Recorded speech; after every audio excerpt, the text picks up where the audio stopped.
Hello there, it's Karen here from Crafty Little Miss K. It's been a while since I've done any filming because of various reasons. My dad's had a lot of hospital treatments, and then I took him away for a few days to go and see his brother down the West Country in the UK.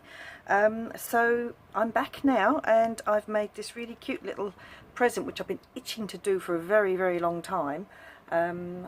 Back for Father's Day I made my dad a little chocolate treat that had 3 mini Ritter Sports inside, but I used it as like a shadow box. This kind of, in fact, this was the shape that I actually made, and it fits just 3 little Ritter Sports chocolate in there, really nice. And then I made a nice little sleeve to put on it. Anyway, so I thought to myself, if I made it smaller, I could maybe make a pen holder. And so here we are. Now I've cut this actually just a little bit shorter, just so it's easier to pull in and out, but the next one I will make it the full length of the box. So my first attempt, it was too big. My second attempt, it was still a little bit too big, so hopefully I've got the measurements just right now. But anyway, here we go. So I'm using the oh my gosh, what it's called, it's the new paper this year. Let me just bear, I've got it here, Best Root designer paper. And it's absolutely fantastic because I do a lot of scrapbooking of my trips when I've been on holiday in the past, and it's great. Lots of little, you know, the little pointers you get on your Google Maps when you're looking for a route, and streets, planes, bikes, more planes, stripes. These are nice actually, didn't notice that was in there. I'm using this one for my sample today, and then there's a dotty one there as well. Anyway, so it's fantastic.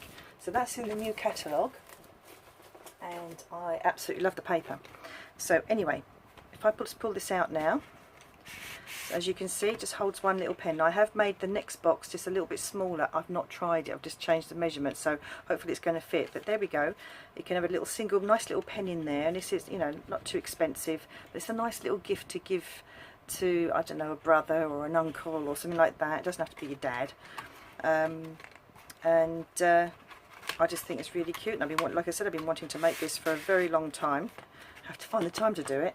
You can make it slightly larger and put 2 pens in. I'm going to make a single one again today. So to start off, I've got a piece of smoky slate cardstock. The actual paper that matches this beautiful designer paper is a slightly different grey, but I haven't got any of that, so I'm going to use this one. And I'm just going to bring up my scoreboard, and we'll start scoring. Alright then, so to make sure that I don't score too many lines going in one direction, I always start at the inner one and then move outwards. So basically you'll be scoring at 2 and then going back each ½ an inch, just like that, and that'll be on all 4 sides. One. Okay. Put the fan on today because it's still very muggy in the UK. We've had the most amazing summer. Not that I've noticed much of it because I've either been at work or taken my dad to his hospital appointments. But he's getting better finally, so here we are back at craft room again. Okay, so now you've done those, go back to the long side. So that's starting at 2 and then coming back ½ inch increments on all 4 sides. Come back to the long side and just do another ½ inch score line, but only down to that 2 inch one. And if you do it at both ends, so come in, providing I've done that wrong, I've cut this wrong. Oh, of course, it's an odd number. I didn't tell you how big the paper was, did I? So basically, how am I going to do something to turn it around? It doesn't really matter because you're not actually going to be cutting this line. So it's just a guideline for you. And which one haven't I done? That one. It's just a guideline for you of where to cut. Okay. So yes, the cardstock itself is actually 10 3/4 inches long by 5.5, which is why it didn't go exactly to the ½ inch line over this end. Yes, 10 3/4 by 5.5. Okay, so let's get going then. So I always cut and then fold after. So basically what you're doing is you're coming down these 2 inch lines here up to that 2 inch line there. Okay. And then you're just going to cut that square out.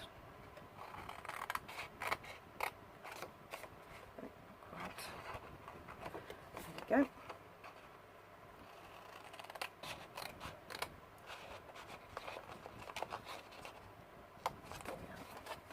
And that's at both ends.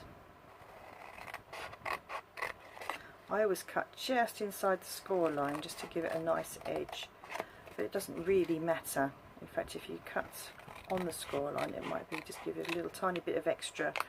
If I just bring this back, you can see it doesn't actually quite meet there, so maybe that little bit extra, I might just do that. But it's a habit I've got into now, and I just do it without even thinking about it. Okay, so once you've done that, I'm going to do some fancy bits now. So at each corner is why you've got this score line here now. So each corner you come in diagonally one, across one, and then diagonally out. So in, diagonal, or straight rather, and then diagonal out. So you're going to do this shape on all 4 corners now.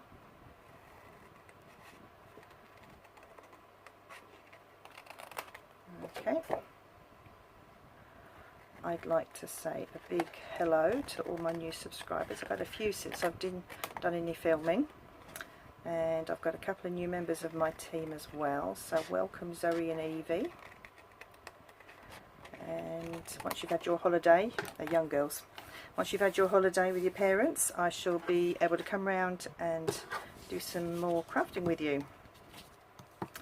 Right, what you're going to do now is you're just going to bend and press all of those score lines at the end piece. We're not going to be bending these ones, they were just a guideline to cut that shape. So we do the big, oops, this one.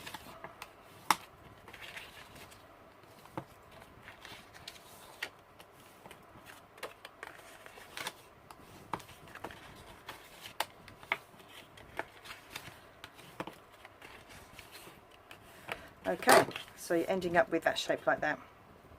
Now we're going to do some gluing, and what you're going to do, this piece here with the pointy bits on them, you're going to put some glue on there. I think this is drying out a bit because of all the warm weather. Just not too much because you don't want it splodging out everywhere. Okay, and then what I do is I fold it on the inch like that, and then I fold it over, press down, and then it's going to sit like that, nice and square. So do the other side.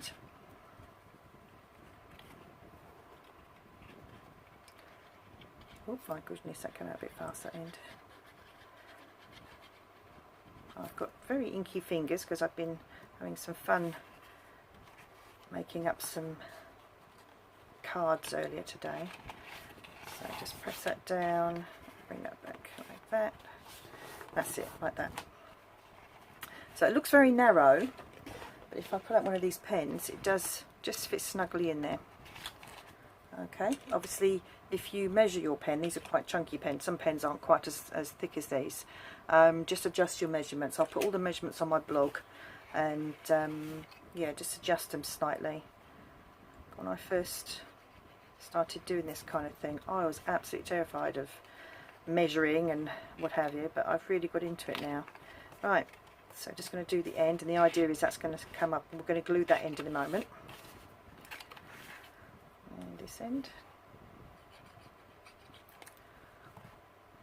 And down.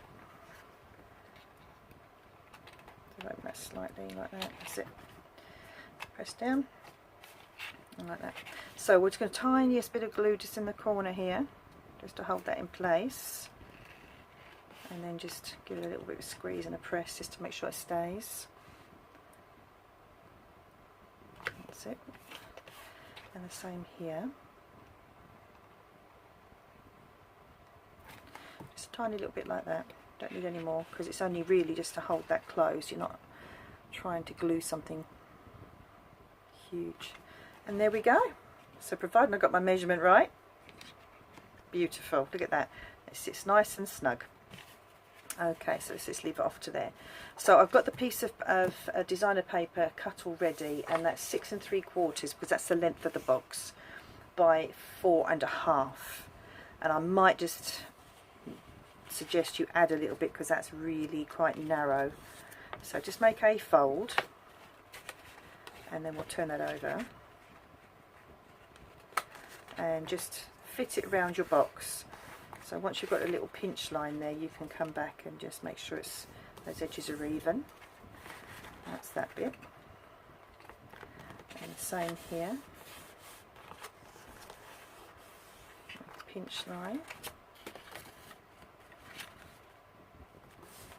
I don't do this on this scoreboard because obviously it's not an exact measurement, because it's slightly bigger because of the taking into account the box. But hopefully, oh, where's my pen gone? Right, hopefully that will fit around there nice enough. Now there is a very narrow gap to close it, so if you're using snail, you might want to add a little bit to the width. I'm actually going to just use a little bit of Tombow, the wet glue, just to hold it in place. And the measurements, I will adjust the measurements and make it slightly wider, this paper. So that's that. You don't want to glue it too tightly. Oh, got glue stuck on my, where's my rubber gone? Little tip, if you get the wet glue stuck to your paper or whatever you're working from, just give it a good old hard rub with a white rubber, and look, all gone. Okay, so got a little bit on there now as well because it got stuck, so I'm just going to, I don't want to rub this too hard because it will take off the blue, as you can see. But what I'll do is I'll make sure that the label and the ribbon goes over that bit. So there we are, so that's the little wrap done. So let's put the, I don't know where my lid is for my glue, there it is. Put the glue top on that, otherwise that'll dry out in this warmth. Okay, so that's that bit done. And so the next piece is I'm going to make the tag. And I chose this tag mainly because it came with a like a Father's Day set in the last catalogue, but it's carried over. So I'm just going to, normally I'd say you always stamp it first and then cut, but because my stamps are quite small, I'm going to go ahead and just punch the shape out first. That's the tailored tag, that's lovely. And then I've got this tiny little Happy Birthday Dad, which comes from Thoughtful Banners. And all these words are separate, so you have to find it. Ooh, she says. I can't find it, but yeah. Oh look, there's Dad, and then you can have a. There's birthday, and there's a happy on there somewhere. I can't find it, but I did find it on this. It's definitely in there. It's here, and that doesn't look very straight to me, but I'll make sure that goes straight on the tag. And then I'm just going to use some Memento Black for this. And just ink it up, and then hopefully, without getting my head in the way, just might bring it down a little bit. There we go, happy birthday. And Dad. My dad's birthday's not till October, so I'm going to be hanging on to this for quite some time. Okay, where is the lid? There it is. Okay, so I'll clean those in a moment. Then that's a little bit far over, but just trying to do this quickly. And then I'm just going to punch a hole like that. And then before I put the ribbon on, I'm going to just sponge the edges in the matching blue, which is Blueberry Bushel, which is one of the in colours for 2018-2020. So and these new stamp pads, ink pads, they open like a compact, only because I'm a bit cack. I'm still used to the old ones. I find this difficult, but they are so easy to use. In fact, they're easier to use. Okay, so we're just going to just sponge the edges, just to give it a little bit of definition there. And you could actually do your sentiment in the blue as well. That would look nice.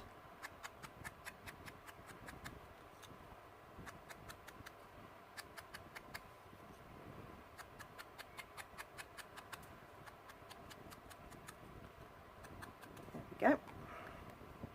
Out of the way.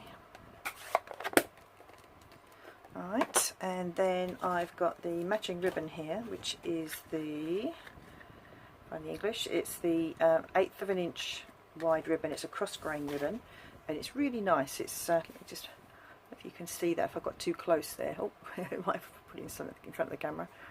Okay, yeah, it's quite nice there. So it's, and you just poke it through onto the tag.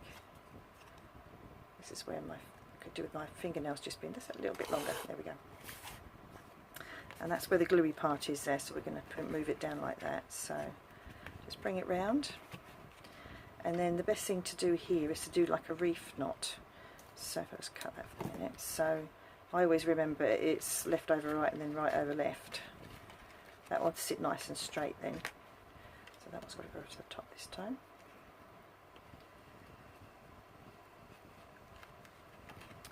All fingers and thumbs here. There we go. And then you can just bring it off, put it on the wrong side. I'll tell you what, let's just put it at the other side, like that. Get it back on there now. There we go. And I've twisted it. There. Okay, so there we are, that's better. And then you can just cut this to a little bit shorter like that, because you're not going to be undoing and doing it up, it'll just slide off and on. So there we are, nice and quick and easy. And I've lost my yellow one, there it is. So there we go. So like I said, I'll put all the measurements on my blog, and I'll adjust the length to give you the full length here, and also enough width that you can actually use this snail rather than the wet glue. Yeah, so thanks for watching. I hope you enjoyed this and give it a go. I'm sure my girls Evie and Zoe will have a go. In the meantime, thanks for watching, thanks for subscribing. If you haven't subscribed already, please do check down somewhere in the corner there, you'll find a little subscribe button if you want to see some more of what I do, and hopefully I'll be a bit more getting back into a regular routine again now, and I'll catch you all again very, very soon. Enjoy the summer or the winter if you're down in the southern hemisphere, and bye for now.